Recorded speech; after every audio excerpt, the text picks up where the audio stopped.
Hey everyone, in this video, I will show you how to add a size chart to your Shopify.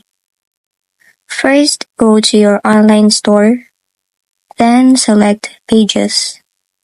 On the upper right corner, click on Add Page.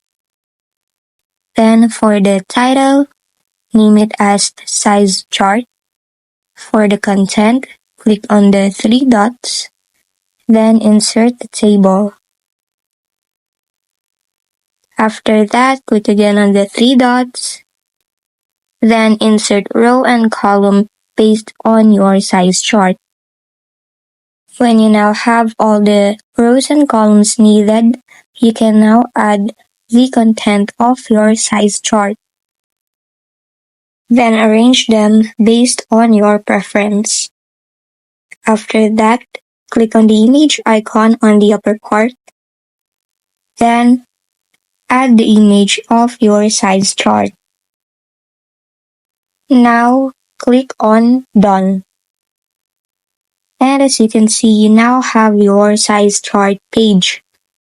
Before saving, make sure that your visibility is visible and click Save. Now go back to your online store, then customize your store. On the upper part, click on the arrow beside Homepage, then choose Products and Default Products.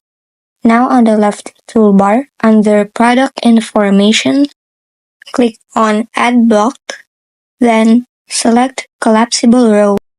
Now drag it to the top so that it will be over the Sold Out and Buy It Now button.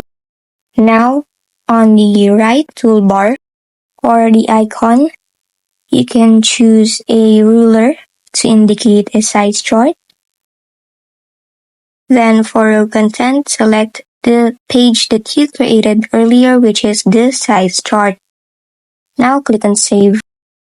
After that, you can preview your size chart by clicking on the three dots on the upper left part, then click on View. Now as you click on Size Chart, it will show the size chart you made earlier. And that's it. You now have a size chart for your Shopify store. If this video helped you, don't forget to like, subscribe, and hit the bell icon.